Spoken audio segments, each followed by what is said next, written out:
하나님의 말씀은 요한계시록 3장 7절에서부터 13절까지 다 같이 한 목소리로 읽겠습니다.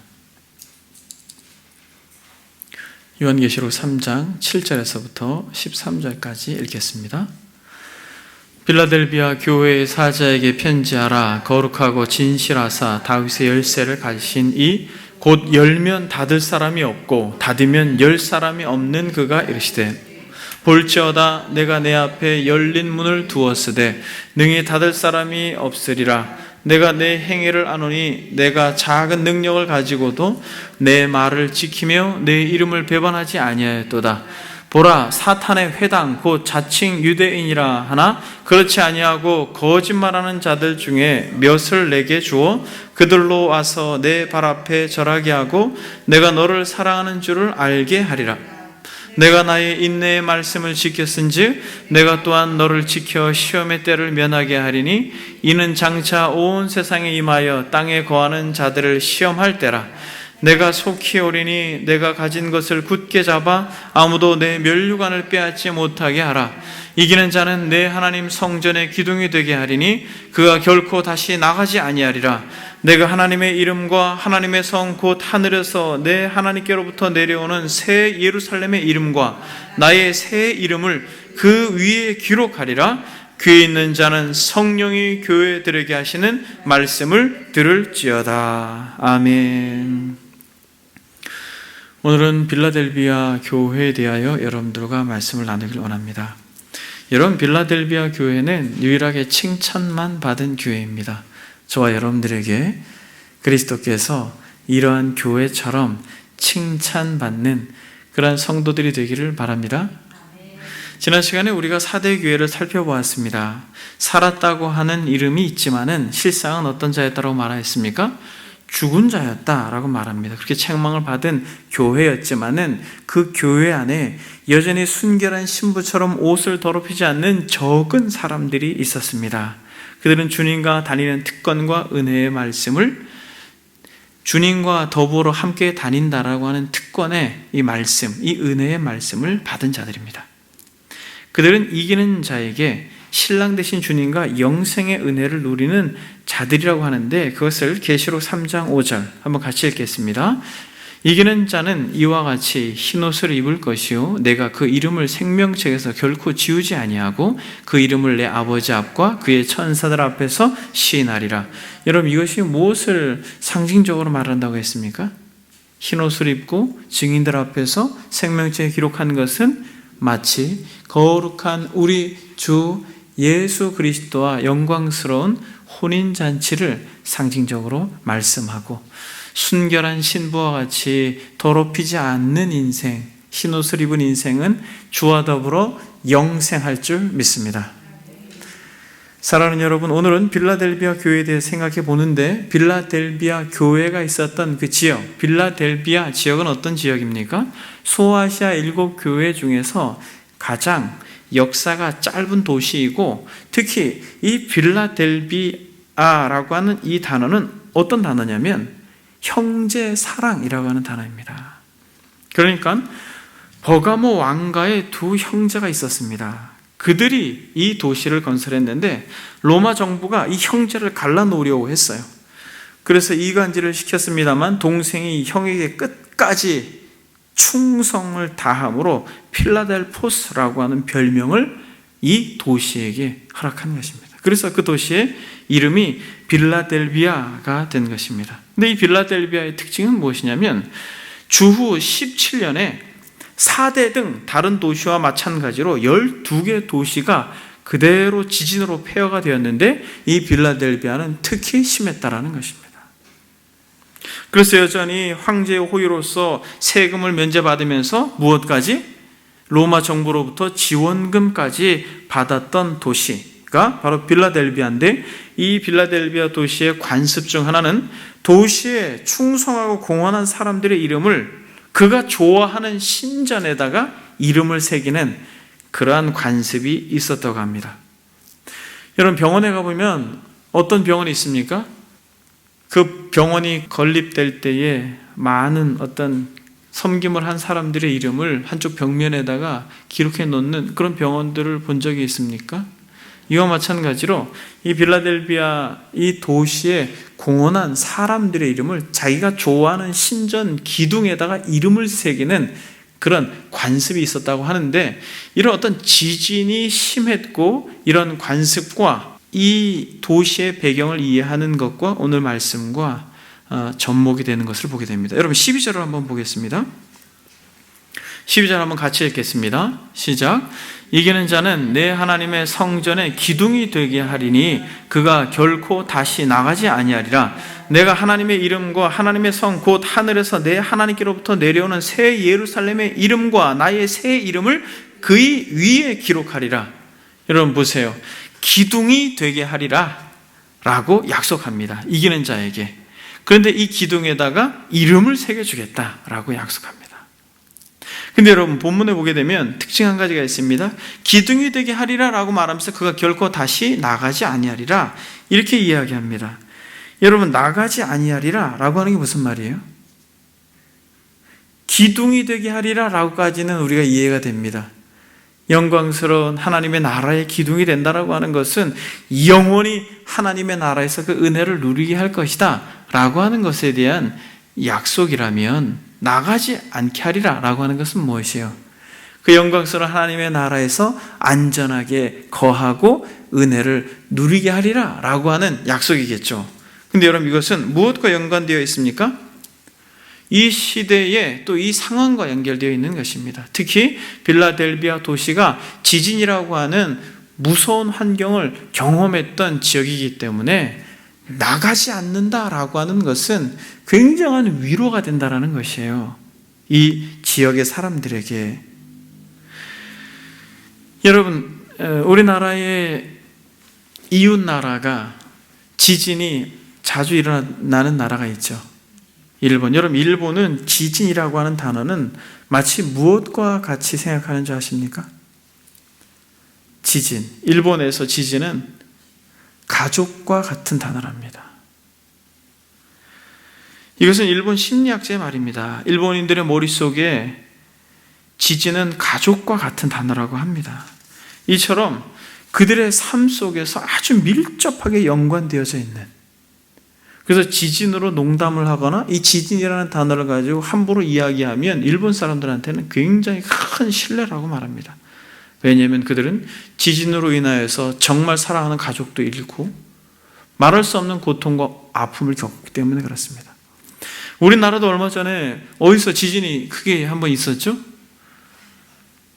그렇죠. 포항에서도 지진이 있었고, 근데 이 지진 대피 요령이 그때 굉장히 많이 유포되었습니다. 지진 대피 요령을 여러분 알고 계십니까? 지금 지진이 일어난다면, 이 환경은 좀 지진이 일어나면 피하기 어려운 환경이에요. 지진이 일어나게 되면 즉각적으로 머리를 보호하기 위해서 탁자 밑으로 들어가라고 그렇게 이야기합니다.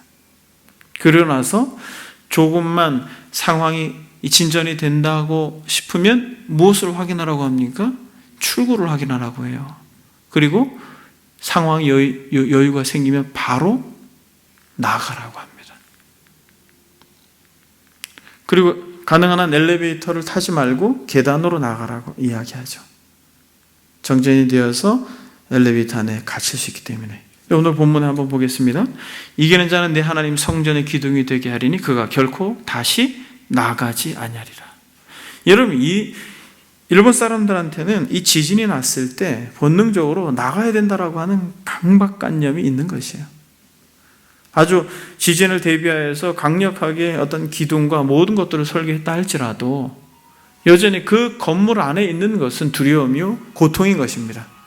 그러나 두렵지 않는, 고통이 없는 안전한 완벽한 평화의 나라, 그 나라의 기둥이 되게 할 뿐만 아니라 나가지 않아도 되는 것이 안전한 나라요, 정말 좋은 나라인 것을 그렇게 말씀하고 있는 것입니다. 불안전한 도시에서 그 공포와 두려움으로 떨었던 사람들에게 이렇게 주님께서는 말씀으로 위로하고 계시는 것입니다.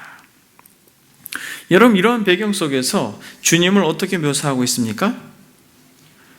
7절을 한번 보겠습니다. 빌라델비의 교회의 사자에게 편지하라. 거룩하고 진실하사 다윗의 열쇠를 가지시니 곧 열면 닫을 사람이 없고 닫으면 열 사람이 없는 그가 이르시되. 여러분, 주님을 어떻게 묘사하고 있어요? 열쇠라고 묘사하고 있습니다. 거룩하고 진실하사 다윗의 열쇠를 가지시니 곧 열면 닫을 사람이 없고 닫으면 열 사람이 없는 분으로 주님을 묘사하고 있는 것이에요. 여러분, 열쇠를 가지고 있습니다. 열쇠를 가지고 있다는 것은 무엇이에요? 주인이라는 것입니다. 여러분, 열쇠를 가진 사람만 열고 열쇠를 가진 사람만 닫을 수 있는 것이에요. 만약 차의 문을 열쇠로 열지 않으면 어떤 일이 벌어집니까? 요새는 차들이 다 좋게 나와가지고 도난 경보 시스템이 작동을 합니다. 삐삐 그렇게 소리를 내게 되는 것이죠. 무엇으로 열어야 되는 것입니까? 열쇠로 열어야 되는 것이에요. 열쇠를 가지고 있다는 것은 무엇이에요? 그것은 주권자라는 것입니다. 주인이라는 것이에요. 그러한 능력이 있다는 것입니다. 사랑하는 여러분, 예수 그리스도 그분은 열쇠를 가지신 이유, 저와 여러분들의 모든 삶의 여정 속에 열쇠가 되시는 분임을 믿습니다. 아무리 환경이 어둡고 지진으로 인하여 망가진 그러한 어떤 환경과 상황 가운데 있다 할지라도 열쇠 대신 또 열쇠를 가지고 계신 예수 그리스도와 함께 있다면 모든 것이 상황이 새롭게 전개될 줄 믿습니다. 여러분, 철로 역정에 보게 되면 어떠한 한 장면이 나오냐면 이 크리스찬이 이 순례 여정을 가다가 사단에게 붙잡힙니다. 그래서 감옥에 갇히게 돼요. 그래서 좌절하게 됩니다. 감옥이라고 하는 곳 속에서 슬퍼하고 괴로워합니다. 그리고 좌절하고 포기합니다. 그 환경 가운데, 꽉 막힌 환경 가운데 좌절합니다. 그때 이 크리스찬은 무엇을 깨닫습니까? 자신 안에 무엇이 있다는 것을 알게 돼요. 열쇠가 있다는 걸 알게 됩니다. 그래서 가슴 속에서 열쇠를 꺼내는데 이 열쇠가 십자가의 열쇠예요. 이 십자가의 열쇠로 그 감옥을 열고 나오는 장면이 있습니다.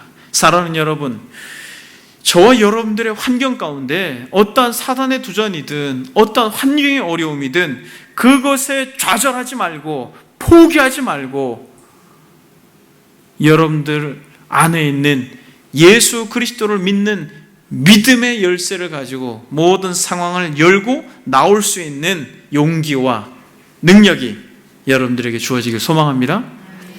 여러분, 이 열쇠가 무슨 열쇠입니까? 다윗의 열쇠를 가지신 이라고 말하는데 이것은 이사야 22장의 말씀을 인용한 것입니다. 이사야 22장 22절에 보면 이렇게 말합니다. 내가 또 다윗의 집의 열쇠를 그의 어깨에 두리니 그가 열면 닫을 자가 없겠고 닫으면 열 자가 없으리라, 이렇게 말합니다. 이사야 22장 22절에서 동일한 이 표현을 하고 있는 것입니다. 근데 여러분, 이 표현에서 오늘 본문과 약간의 차이가 있죠. 다윗의 집의 열쇠를 그의 어깨에 둘 것이다, 이렇게 말합니다. 그러니까 이 시대의 열쇠가 어떠한 모양이었는지를 우리는 알게 됩니다. 어떠한 모양이었어요?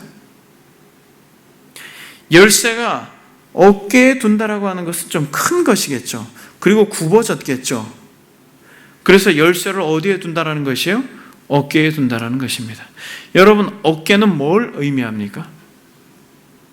어깨는 힘을 말하는 것이죠. 힘이 어디서 나와요? 어깨에서 나오는 것입니다. 그래서 결국 다윗의 집의 열쇠를 그의 어깨에 두리니라고 말할 때는 예수 그리스도, 지금 우리 주님을 묘사하고 있는데 우리 주님은 다윗의 집의 열쇠를 가지셨다라고 할 때 다윗의 집이라고 하는 것은 완전한 하나님의 나라, 영광스러운 그리스도의 나라, 정말 그 나라의 주인으로 계신 예수 그리스도, 그분은 주권자요, 또한 어떤 분이라는 것이에요? 어깨에 두셨다라고 한 말씀 속에서 그는 권세자요, 능력이 있는 분이시다라고 하는 것을 오늘 이 빌라델비아 교회에 편지를 하시면서 예수님 자신을 그렇게 묘사하고 있는 것입니다. 빌라델비아 교회 사자에게 편지하라. 거룩하고 진실하사 다윗의 열쇠를 가지신 이 곧 열면 닫을 사람이 없고 닫으면 열 사람이 없는 그가 이르시되 볼지어다 내가 내 앞에 열린 문을 두었으니 능히 닫을 사람이 없으리라. 여러분 보세요. 열쇠를 가지신 그분께서 지금 어떻게 해놓으셨습니까? 빌라델비아 교회의 성도들을 향하여서 어떻게 하셨어요? 문을 어떻게 해놓으셨어요? 문을 열어놓았습니다. 여러분, 문을 열어놓았어요. 문을 열어놓았다는 것은 무엇이에요? 열린 문을 두었다는 건 무슨 말이에요? 그것은 소망이 있다는 것입니다. 아무리 지금 현실이 어렵고 아무리 지금 현실이 암울하다 할지라도 문이 열려있다는 것입니다. 닫혀있는 것이 아니라 열려있다는 것이에요. 아무리 좋은 공간도 문이 닫혀있으면 고통스럽고 아무리 좋은 공간도 문이 닫혀있으면 들어가지 못하는 것입니다. 그러나 아무리 어렵고 힘든 공간도 문이 열려있으면 나갈 수 있는 것이고 아무리 좋은 공간도 문이 열려있으면 우리는 그 안으로 들어와서 은혜를 같이 누릴 수 있는 것입니다. 사랑하는 여러분, 저와 여러분들에게도 동일하게 열쇠를 가지신 전능자께서 열린 문을 두시고 우리의 삶 가운데 닫혔던 모든 것들이 열리는 은혜가 있기를 소망합니다. 여러분들의 모든 삶의 여정 가운데 닫혀있는 모든 것들이 열리는 은혜가 있기를 바라요. 어떤 주석가들은 이 열린 문이라고 할 때 이것은 전도의 문이다 라고 그렇게 이야기합니다. 저와 여러분들에게 정말 많은 시간 전도하려고 애쓰고 힘썼던 그들의 마음의 문이 열림으로 예수의 생명이 들어가 그들에게도 동일하게 하나님의 나라가 경험되어지는 은혜가 주어지길 바랍니다. 뿐만 아니라 여러분들의 모든 삶의 영역 가운데 물리적인 영역 가운데에서 닫혀있는 모든 것들, 기도하고 소망하고 꿈꾸고 기대하는 모든 것들이 열리기를 바랍니다. 영적인 부분에 있어서도 정말 하늘의 문이 열리고 그러므로 하늘로부터 부어지는 이 땅에서 경험하지 못한 많은 것들이 여러분들에게 경험되어지고 누려지고 예수 그리스도 그분을 더 깊이 알고 더 깊이 사랑하고 그분과 더 충만한 교제를 함으로써 하나님의 나라 열린 천국문에 대한 소망이 여러분들의 심령 가운데 샘솟기를 소망합니다. 그래서 주님께서 말씀하십니다. 내 앞에 어디에 뒀다라는 것이에요. 내 앞에 바로 앞에 열린 문을 두었을 때 능히 닫을 사람이 없다라는 것입니다. 이것이 얼마나 복된 주의 음성입니까? 근데 여러분 이렇게 열린 문이라고 할 때 이 문은 누구를 또 상징하는 것입니까, 여러분? 열린 문이라고 할 때 이 문은 예수 그리스도 그분을 상징하는 것입니다. 우리 주님께서 뭐라고 말합니까? 나는 양의 문이다 라고 말씀하십니다. 근데 여러분 이 열린 문을 통과하고 그 영광스러운 하늘의 은혜를 맛보고 누리는 사람들의 특징, 그 특징이 어떤 특징이 있습니까? 바로 빌라델비아 교회, 이 교회에게 하신 칭찬의 음성을 듣는 사람들, 그 사람이 바로 이 열린 문으로 들어가는 은혜가 주어지는 것입니다. 여러분 어떤 칭찬을 받았습니까? 볼지어다, 우리 8절 같이 읽겠습니다. 한 목소리로 크게 읽겠습니다. 볼지어다, 시작.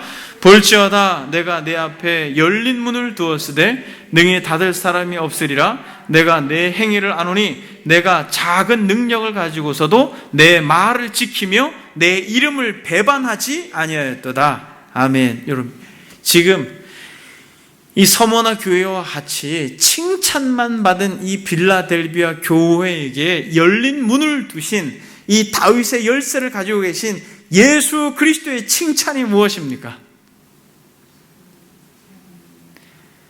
내 행위를 아노니 내가 작은 능력을 가지고서도 내 말을 지키며 내 이름을 배반하지 아니하였도다. 여러분 주님께서 지금 뭐라고 말합니까? 작은 능력을 가지고서도 내 말을 지키며 내 이름을 배반하지 아니하였다라고 말합니다. 근데 여러분, 이게 어디서 드러난다라는 것이에요? 행위에서 드러난다라는 것이에요. 그래서 여러분, 행동하는 것, 행위가 얼마나 중요한지 모릅니다. 우리가 구원을 믿음으로 받습니다만 이 믿음은 죽어있는 것이 아니에요. 정적인 것이 아닙니다. 믿음은 역사하고 믿음은 역동적이고 믿음은 살아있는 것입니다. 그래서 행함이 없는 믿음은 죽은 믿음이다, 그렇게 이야기하고, 우리 주님께서 뭐라고 말합니까? 나더러 주여 주여 하는 자마다 다 천국에 들어갈 것이 아니요 다만 하늘에 계신 내 아버지의 뜻대로 행하는 자라야 들어가리라 라고 마태복음 7장에서 말씀하고 계십니다. 자기의 뜻대로 행하는 자가 아니라 믿는 것은 믿는 것이고 행동하는 것은 행동하는 것이야 라고 말하면서, 교회 안에서는 정말 잘 믿는 것 같지만은 세상으로 나아가서는 철저히 세상 방식과 세상의 정신을 따라서 그렇게 사람들을 상대하고 행동하는 그들을 향하여서 우리 주님께서는 이렇게 말하는 것이에요. 나더러 주여 주여 하는 자마다 다 천국에 들어갈 것이 아니다. 주여 주여라고 하는 믿음의 행동을 보이지만은 결국 세상 한복판에서 세상을 살아가는 삶의 원리는 뭐라는 것이에요? 믿음이 없는 행동이라는 것이에요. 아버지 뜻대로 하지 않는 행동이라는 것이에요. 자기가 생각하고 자기가 판단하고 자기가 계획한 대로 하는 행동을 말하는 것입니다. 그러나 우리 주님께서 내 행위를 아노니 내가 작은 능력을 가지고서도 내 말을 지키며 라고 말합니다. 다만 하늘에 계신 내 아버지의 뜻대로 행하는 자라야 라고 하는 말과 동일한 메시지를 우리 주님께서 하고 있는 것입니다. 내 말을 지켰다라는 것입니다.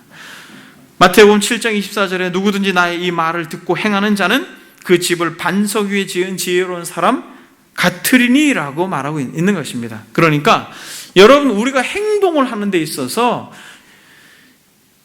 잘 분별하셔야 됩니다. 여러분, 이것이 신앙적인 것처럼 보이지만 그것이 정말 말씀에 근거한 것인가, 아니면 이것이 말씀과 어긋난 나의 욕심과 자기 자랑과 자기 연민 속에 근거한 것인가를 우리는 보아야 되는 것입니다.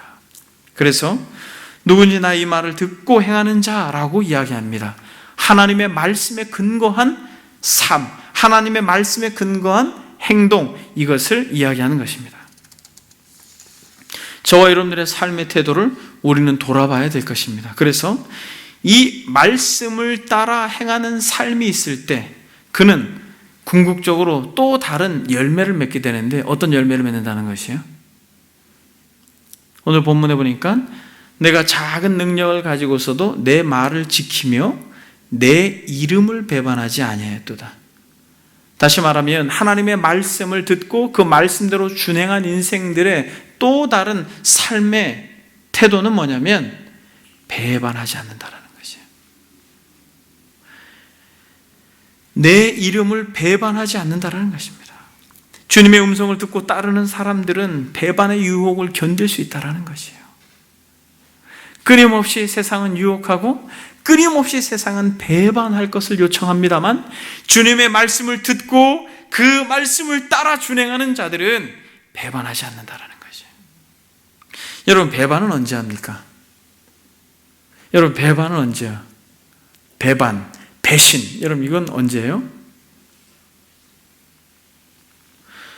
배반이 무엇입니까, 여러분? 배반, 믿음과 의리를 저버리고 등을 돌리는 태도예요. 돌아서는 태도. 1차적으로 여러분, 배반하는 사람들의 특징은 그 현장에 너무 힘들고 괴로우면 뭐합니까? 배반해요. 너무 괴롭고 고통스러우면 불어! 어디다 숨겨놨어? 너네 친구들이 지금 어디 숨어 있어? 고문하고 괴롭히고 그 지금 현장이 너무 고통스러우면 불죠. 현실이 괴롭고 힘들면 등을 돌리는 것입니다. 그런데 주님이 뭐라고 말합니까? 내 이름을 배반하지 아니하였다. 열린 문을 허락하신 이 빌라델비아 이 교인들, 성도들, 이 교회를 향하여서 배반하지 아니하였다라고 말합니다. 힘들고 어렵고 극한 고난 가운데에서도 철저히 우리의 머리는 그리스도입니다. 우리의 대장은 그리스도입니다. 사단이 육체적으로 물리적으로 그렇게 고통을 가해도 우리의 주인은, 우리의 대장은 예수님입니다라고 고백하는 것입니다. 여러분 또 어떨 때 배반합니까? 여러분은 제가 볼 때 배반을 해본 적이 없으셔서 잘 모르실 것 같아요. 어떨 때 배반해요, 여러분?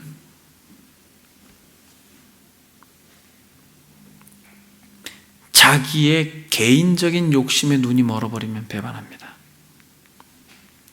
여러분 누가 그랬어요? 가룟 유다가 결국 주님을 배반했습니다. 자신의 계획과 자신의 목적대로 되지 않았을 때 주님의 등에다가 칼을 꽂았습니다. 자기의 욕심과 자기의 이기심, 이것을 쫓아갈 때 결국에는 조직을 배반하게 돼 있어요. 공동체를 배반하게 돼 있습니다.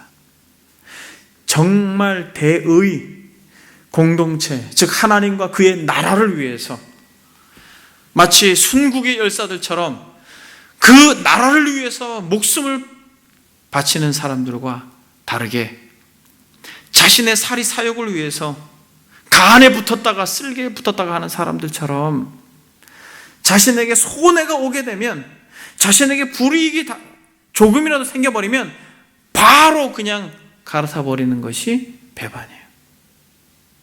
이것은 극한 고난 가운데 정말 참다 배반하는 것보다도 더 사악한 태도입니다. 근데 여러분 역사 속에 이런 사람들이 얼마나 많았습니까? 한국 역사를 우리가 보아도 일제시대에 정말 그 일제 치하에서 자신의 사욕을 위해서 그 정권을 바꾸는, 그러므로 일본의 앞잡이 노릇을 한 사람들이 얼마나 많이 있습니까? 사랑하는 여러분, 자신의 이익에 눈이 멀어버릴 때 배반하게 되는데, 또 특히 성경의 디모데후서에서 바울은 디모데후서 4장에서 뭐라고 말합니까? 대만은 이 세상을 사랑하여 나를 버리고 데살로니가로 갔고, 이렇게 말합니다.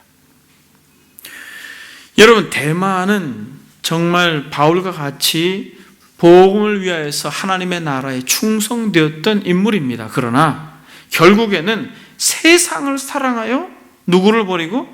나를 버리고 데살로니가로 갔다라는 것입니다. 세상의 품에 안긴 것이죠. 이처럼 여러분, 배반이라고 하는 것은 어떤 이유에서라도 자극적으로 도전이 오게 됐을 때 그 조직과 그 공동체의 등을 돌리는 태도를 말하는 것입니다. 그래서 하나님의 나라에서 열린 문을 두시고 그곳으로 왕래할 수 있도록 축복한, 허락한 하나님의 백성들의 특징은 어떤 특징이 있냐면, 내 말을 지키며 내 이름을 배반하지 아니하였다라고 하는 것입니다.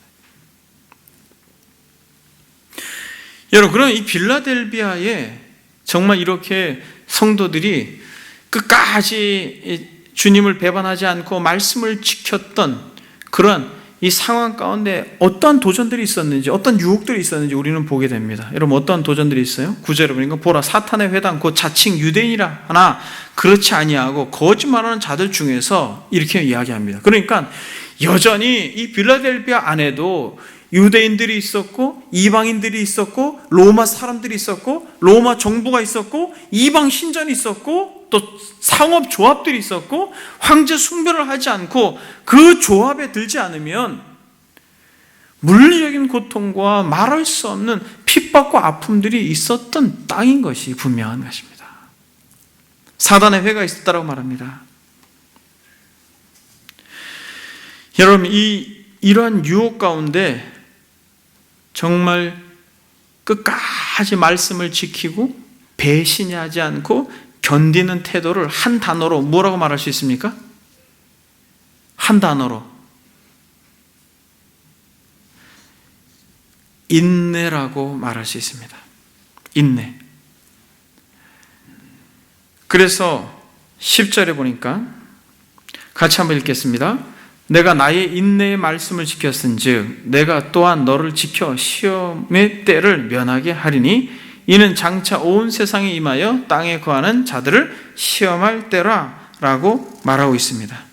우리 주님께서 한 단어로 이야기하고 있어요. 여러분, 지금 이 빌라델비아 교회 성도들의 칭찬을 한 단어로 말하고 있습니다. 어떤 단어로 말하고 있어요? 인내한다라는 거죠. 그 현장에서 말씀을 지키고 말씀을 따라 살고 말씀을 순종하고 말씀에 준행하고 그러므로 예수 그리스도 그 이름을 배반하지 않는 것은 뭐가 필요한 거예요? 인내가 필요한 것이에요. 견디는 게 필요한 것입니다. 내가 나의 인내의 말씀을 지켰은즉 이라고 말합니다. 말씀을 지키는 것은 인내가 필요하고 그 인내 속에서 하나님께서는 말할 수 없는 그 인내의 축복을 허락해 주신다라고 약속하고 있는 것입니다. 여러분, 이때 말씀을 지킨다라고 말할 때 이 초대교회 성도들이 지켰던 말씀의 이 내용들이 어떠한 내용이었습니까? 초대교회 성도들이 그렇게 인내하면서 말씀을 듣고 말씀을 따라 준행하고 말씀대로 살았던 그 말씀의 핵심이 무엇이에요, 여러분? 예수 그리스도 그분은 하늘로부터 이 땅에 오신 동정녀 마리아의 몸에서 나신 성육신 하신 저와 여러분들과 동일하게 육체를 입고 이 땅에 오신 하나님의 아들입니다. 이걸 믿었던 거예요. 이것으로 인내했습니다. 그리고 예수님께서 십자가에 죽으시고 그 죽음을 이기시고 부활하셔서 하나님 보좌 우편에 앉아 계심으로 지금도 만왕의 왕으로 우주를 통치할 뿐만 아니라 로마를 통치하고 다스리는 왕이다 라고 하는 것을 이 초대교회 성도들은 믿었습니다. 그러니까 여러분, 이 당시의 헬라 철학자들은 그리고 영지주의자들은 이 말씀을 믿고 그렇게 그 말씀대로 살려고 하는 이 성도들이 얼마나 한심스러워 보였겠어요. 여러분, 저와 여러분들은 이 시대적 배경에 대해서 그렇게 깊이 공감하지 못하기 때문에 이들이 지금 제가 말씀드린 이러한 복음의 핵심을 마음에 간직하고 예수께서 하나님의 아들로 육신을 입고 이 땅에 오셨습니다 라고 하는 것을 이들이 믿고 그가 만왕의 왕이십니다, 핍박받고 예수님 때문에 고난받으면서도 예수님이 진정한 왕이다 라고 믿고 있는 이들이 얼마나 어리석고 한심해 보였겠어요. 저와 여러분들은 이것을 그저 고백하는 것으로 그치지만 이들은 이 고백 자체가 웃음거리였어요. 조롱거리였습니다. 완전히 코미디였어요. 왜냐하면 이 당시에 이 빌라델비아 지역, 소아시아 전 지역을 지배하고 있었던 어떤 철학적 사고가 영혼은 선하고 육체는 악하다라고 하는 것인데 하나님께서 육체를 입고 이 땅에 왔다? 이거는 코미디라는 거야. 하하하하, 웃음거리라는 것이에요. 그런데 그들은 그것을 믿고 그것을 소망했다라는 거죠. 그러니까 여러분이 당시에 헬라 철학의 지배를 받고 있었던 지성주의자들은 그리스도인들 정말 멍청하고 정말 무식하고 어리석은 자로 그렇게 폄하할 수밖에 없는 것이죠. 여러분, 당시에 유대인들은 어땠습니까? 죄인처럼 십자가에 매달려 죽은 예수님을 도저히 자신의 메시아로 받을 수 없었습니다. 그들은 구약에서 계속해서 메시아가 올 것이다라고 하는 소망이 있었습니다. 그런데 메시아가 왔다고 하는 자칭 메시아를 보니까 너무 가련한 것이죠. 자기도 구원하지 못하고 십자가에 매달려 아주 비참하게 처절히 죽어가는 메시아? 우리에겐 그런 메시아가 필요치 않는 것이에요. 유대인들은 이런 메시아가 필요치 않는 것입니다. 그러니까 오히려 그렇게 예수 그리스도 그분이 메시아다라고 말하면서 그분을 믿고 따라다니는, 그러므로 온갖 핍박을 받고 그것을 또 견뎌내고 있는 이 그리스도인들이 한심해 보이고, 오히려 그들이 숨어 있는 것을 고자질해서 마치 사단처럼 행동하는 것이 유대인들이었습니다. 왜냐하면 자기들이 로마 정부로부터 혜택을 받는 것이 기독교인들로부터 방해를 받는다고 생각하니까 기독교인들은 정말 미움의 대상이었던 것입니다. 그래서 마귀처럼 군 것이에요. 사단처럼 군 것입니다. 여러분, 로마인들도 마찬가지입니다. 이방인들, 헬라인들이나 유대인들이나 특별히 로마인들 같은 경우는 반역자로 알고 십자가에 매달아 죽인 그 예수가 자기네들의 왕이라고 하니까 이것은 어처구니 없는 것이죠. 여러분, 이들에게는 진정 왕이 있었습니다. 황제가 있었어요. 이들은 황제를 넘어서서 이들에게 있어서 로마의 황제는 무엇이었습니까? 신이었습니다. 신. 그런데 로마인들은 예수 그리스도가 자신들의 왕이다라고 하는데, 보세요. 왕인데 왕이 뭘 하나 해주는 게 있습니까?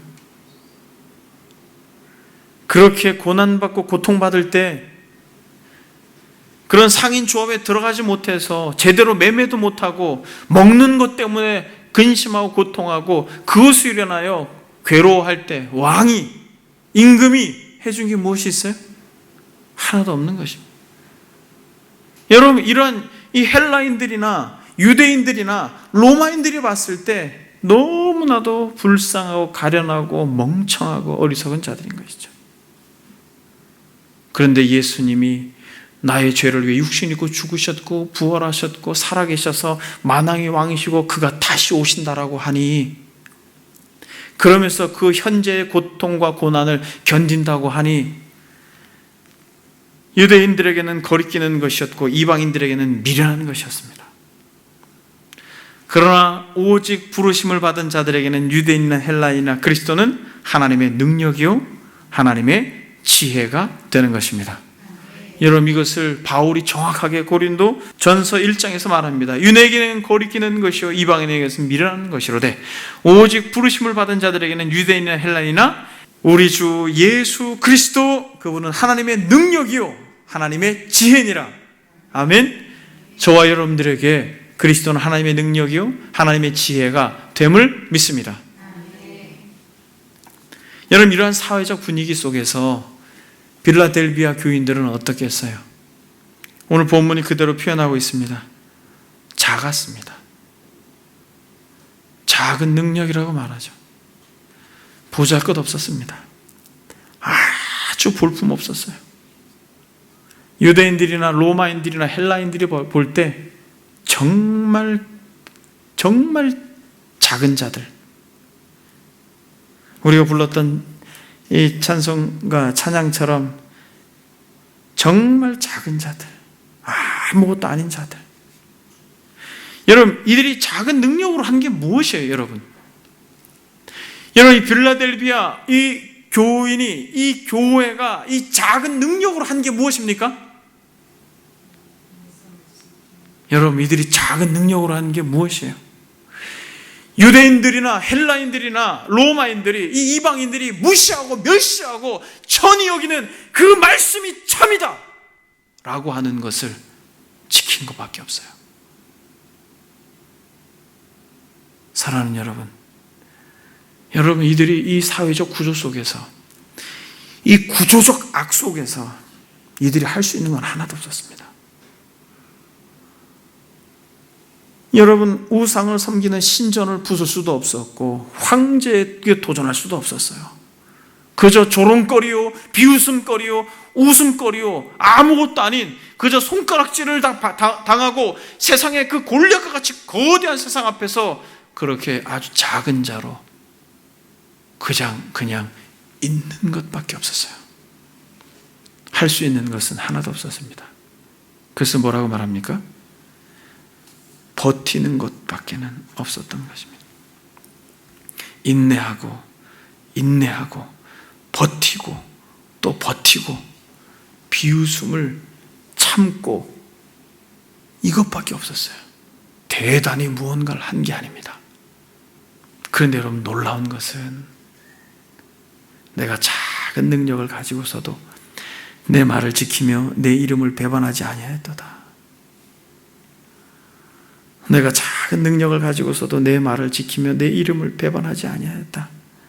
그러한 무시와 멸시를 받는 그 한복판에서도 끝까지 묵묵히 그 진리가 옳다라고 하는 걸 알고 그 길을 가는 것이에요.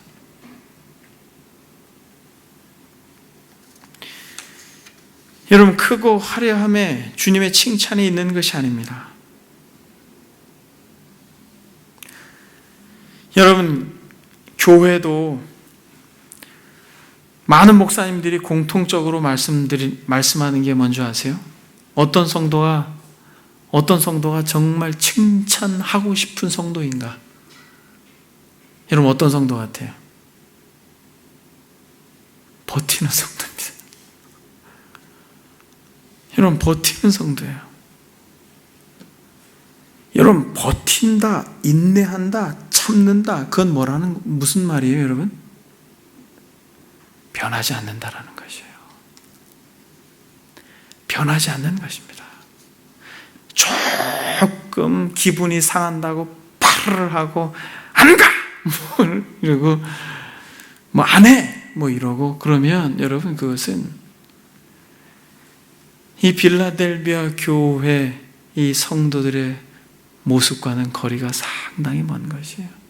다 자기를 사랑함으로 크고 화려함에 취해 있는 것입니다. 아무것도 아닌 것 같지만 작은 그 자리를 한결같이 지키고 변함없이 인내하고 충성하는 자를, 사랑하는 여러분, 주께서 귀하게 보실 줄 믿습니다. 여러분, 12절에 그러니까 여러분, 이기는 자들에게 무엇을 하시겠다라는 거예요. 여러분, 이기는 자들에게 내 하나님 성전의 기둥이 되게 하리라 라고 말합니다. 여러분, 기둥은 뭐 하는 것입니까? 여러분, 기둥이 되게 하리라 이렇게 이야기합니다. 호텔 같은데, 잘 지어진 호텔 같은데 이 로비의 문을 딱 열고 들어가면 아주 그냥 굉장히 큰 기둥이 쫙 있죠. 여러분, 그 기둥이 뭐 하는 겁니까? 버티고 있는 거예요. 여러분, 기둥이 그냥 버티고 있는 것입니다. 뭘 버티고 있는 것이에요? 지붕을 버티고 건물을 버티고 있는 것입니다. 사랑하는 여러분, 여러분들은 뭐예요? 이 공동체의 기둥이에요. 여러분들이 인내하고 참고 버틸 때 이 공동체에 열린 문이 주어질 것입니다. 여러분들은 기둥이에요. 기둥. 주님께서 말씀하십니다. 이기는 자는 내 하나님 성전의 기둥이 되게 하리니 그가 결코 다시 나가지 아니하리라.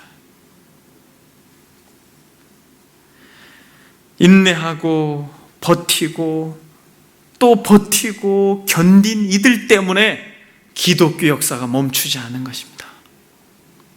죽인다고 해도 버티고, 다 빼앗아 간다고 해도 버티고, 끝까지 버틴 사람들 때문에, 사랑하는 여러분, 기독교 역사가 멈추지 않은 것입니다. 이 공동체도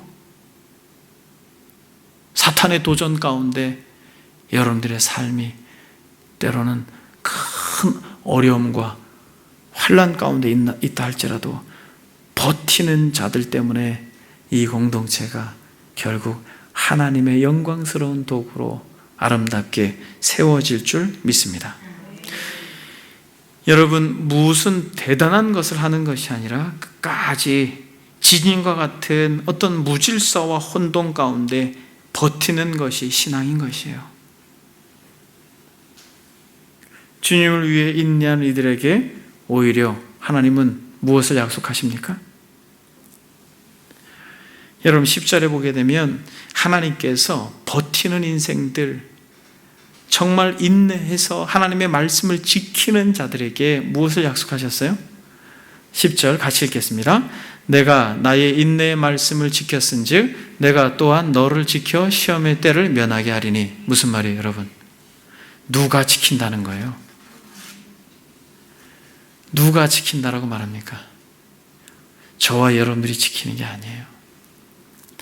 내가 나의 인내의 말씀을 지켰은즉 내가 또한 너를 지켜 시험의 때를 면하게 하리니. 환난의 때를 면하게 하리니. 어렵고 힘든 순간, 여러분들의 삶의 여정 가운데 지진과 같이 천지가 흔들리는 그 순간에도 내가 지켜주겠다. 우리 주님께서 약속하시는 거지. 내가 나의 인내의 말씀을 지켰은즉 내가 또한 너를 지켜 시험의 때를 면하게 하리니. 이는 장차 온 세상에 임하는 땅에 거하는 자들을 시험할 때라 라고 말합니다. 여러분, 옛 이야기가 한 가지 있습니다. 눈보라가 많이 치는데 어떤 두 사람이 길을 가고 있어요. 너무 힘들고 지칩니다. 이대로 가다가는 둘 다 얼어 죽겠어요. 근데 한참을 가다 보니까 어떤 사람이 그 길 한복판에 쓰러져 있는 것이에요. 그래서 두 사람 중에 한 사람은 자기도 살아야 되니까 그냥 가버렸어요. 그런데 이 또 한 사람은 힘들지만 이 사람을 살려야겠다라는 마음으로, 죽어도 같이 죽어야겠다라는 마음으로 짊어지고 업고 그 길을 갑니다. 한참 땀을 삐질삐질 흘리면서 힘들게 가다 보니까 앞에 누군가 쓰러져서 있어요. 가서 보니까 누구예요? 살겠다고 먼저 간 그 사람이 거기 쓰러져서 아주 차갑게 죽어 있는 것입니다. 그런데 죽어도 같이 죽겠다고 생각하면서 이 사람을 살리려고 했던 그 사람은 그 사람을 쥐고 그 눈보라를 맞고 가는데 눈이 녹는 거예요. 그 몸에 떨어지면서. 그 사람을 짊어지고 가는데 너무 힘드니까 땀이 나서 그 사람도 살고 얼어있던 등에 업힌 사람도 사는 것입니다. 여러분, 이것이 어떤 만들어낸 이야기 같지만은 여러분, 이게 성경이에요. 이게 진리입니다. 주님께서 뭐라고 말해요? 살고자 하는 자는 죽을 것이요 죽고자 하는 자는 살 것이다 라고 말합니다. 정말 주님의 말씀을 듣고 준행하여서 죽겠다라고 하는 사람은 하나님이 그를 살려줄 것입니다. 내가 진실로 진실로 너에게 이르노니 한 알의 밀이 땅에 떨어져 죽지 아니하면 한 알 그대로 있고 죽으면 많은 열매를 맺느니라 라고 주님께서 말씀합니다. 힘들다고 지친다고 피해가고 돌아가고 나만 살겠다고 한다면 결국 그 영혼은 죽을 것입니다. 그러나 무겁지만 힘들지만 버겁지만 그 일을 같이 감당하겠다라고 한다면 그 사람은 살 것입니다. 여러분, 당장은 표시가 나지 않아요. 그러나 여러분 보십시오. 교회 공동체도 마찬가지입니다. 같이 짊어져야 할 짐이 있는 것이에요. 이 짐을 마치 열쇠를 어깨에 매는 것처럼 같이 짊어지고 갈 때에 현재는 힘들고 어려워 보이지만, 현재는 그것이 죽는 것 같이 힘들 수 있지만은 조금 시간이 지나면 여러분 너무 다른 거예요. 한 사람은 열린 문이요 한 사람은 닫힌 문입니다. 이것은 저와 여러분들이 이 교회 공동체를 섬길 때에도 마음속에 간직해야 되는 것이에요. 그것은 시간이 지나면 알게 될 것이에요. 어떤 이유에서라도 하나님께서 반드시 그것을 보여주실 것입니다. 죽고자 하는 자는 살 것이요 살고자 하는 자는 죽을 것입니다. 높아지려고 하는 자는 낮아질 것이고 낮아지려고 하는 자는 높아질 것입니다. 이것이 성경이 말하고 있는 가장 중요한 핵심의 말씀인 것입니다. 여러분, 적용하고 말씀을 정리하겠습니다. 여러분, 우리 주님께서 뭐라고 말씀하십니까? 내가 작은 능력을 가지고서도 내 말을 지키며 내 이름을 배반하지 아니하였도다 라고 말씀하고 있습니다. 사랑하는 여러분,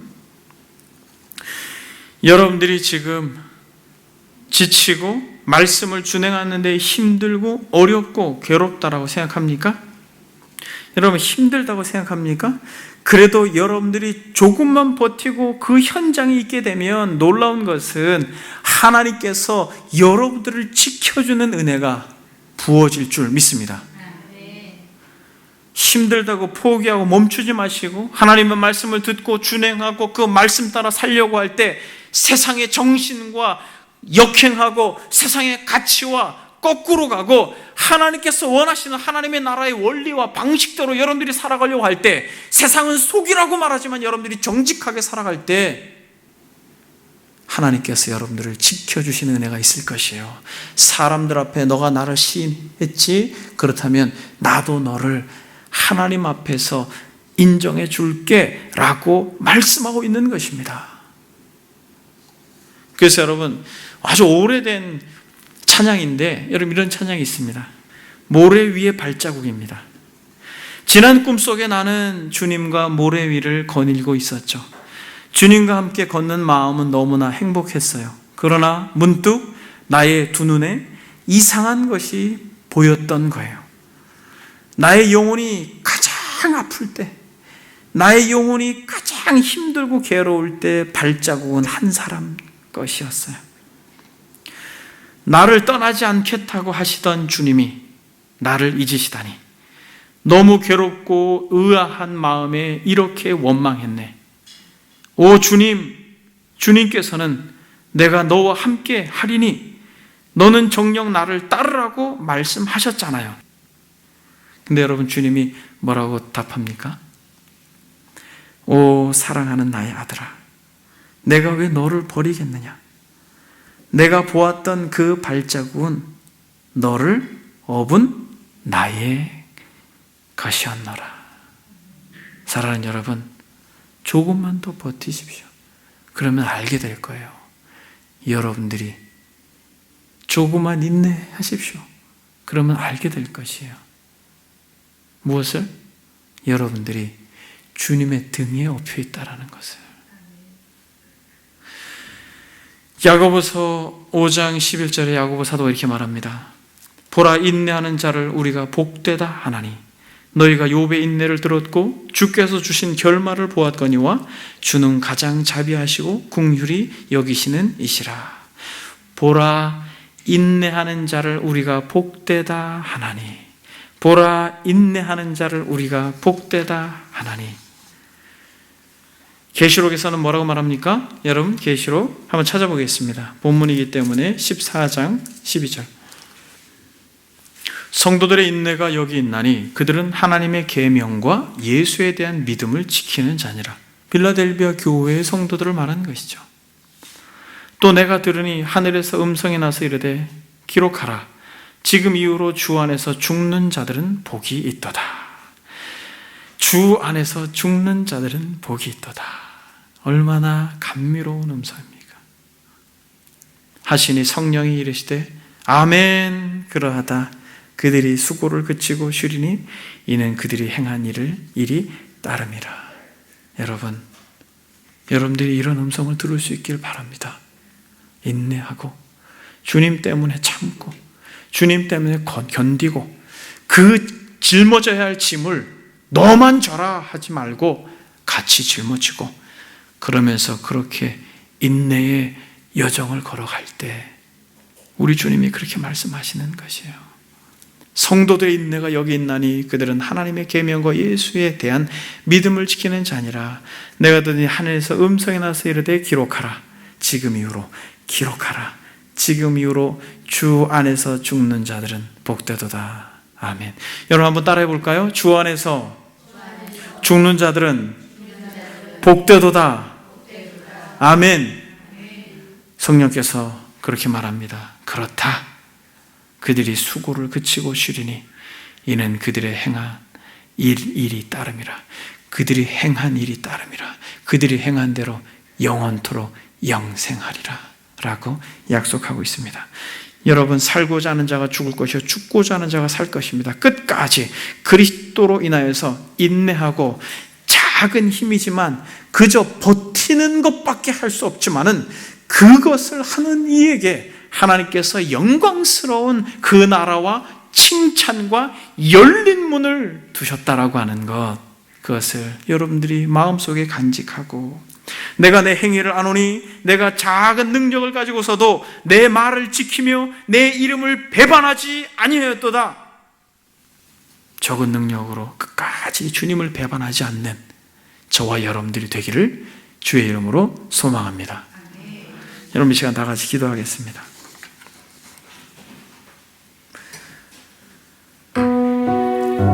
기도할 때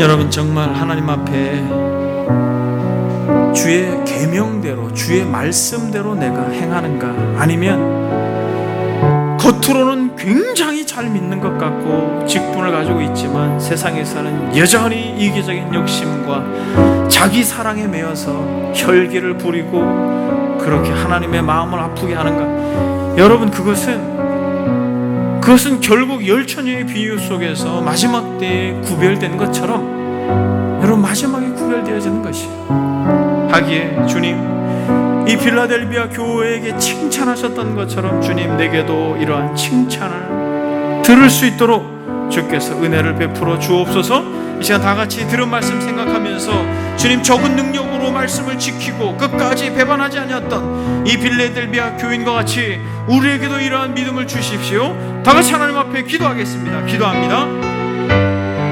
살아계신 하나님 아버지, 우리에게 믿음을 주셔서 이 빌라델비아 교회처럼 작은 능력으로 아버지 하나님의 말씀을 지키고 끝까지 주님을 배반하지 아니하고 주님의 이름을 배반하지 아니하고 그렇게 믿음으로 살아갈 수 있는 은혜를 우리에게 주셔서 감사합니다. 사랑하는 권속들, 인내하는 것이 무엇인지, 버티는 것이 무엇인지, 견디는 것이 무엇인지 아버지 하나님의 유대인들이나 헬라인들이나 로마인들이 무시하고 멸시하고 참으로 그들이 믿고 소망했던 말씀이 얼마나 어처구니가 없는 것이었는지, 그 시대적 진리 가운데 얼마나 미련한 것이었는지 아버지 하나님이여, 우리가 잘 알지 못합니다만 그럴지라도 끝까지 무시당하고 아버지 하나님의 멸시받으면서도 예수 그분은 우리의 주인입니다. 예수 그분은 우리의 소망입니다.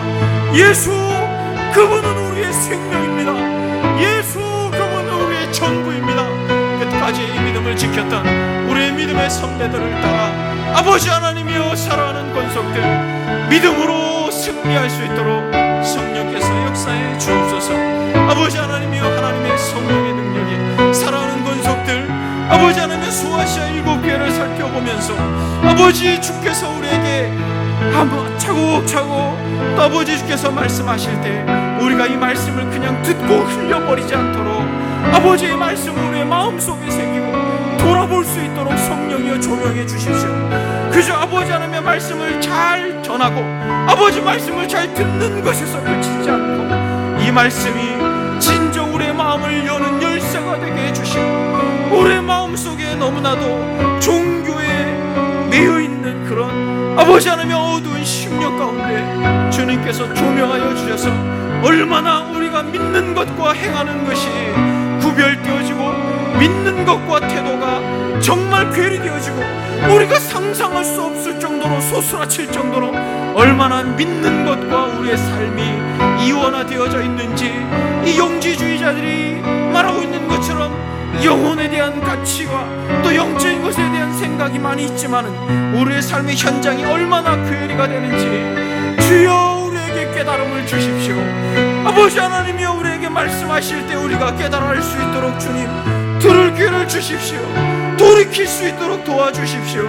아버지 하나님의 지진과 같이 정말 망하고 무너지는 그 아버지 그 시대 가운데 그럴지라도 끝까지 기둥처럼 아버지 하나님이여 주님의 말씀을 붙들고 있었던 빌라델비아 교인들처럼 아버지 하나님이여 우리에게도 이러한 믿음과 결단을 주시고 아버지 하나님이여 정말 자기의 개인적인 욕심과 이기심과 욕망 때문에 가룟 유다와 같이 데마와 같이 세상을 향하여 아버지 하나님이여 욕심을 내므로 두 주인을 섬기고 하나님을 사랑하는 데서 떠나 아버지 하나님이여 그저 종교적 영과 열심만 있는 그러한 아버지 하나님이여 우리의 태도 속에서 우리를 건져주시고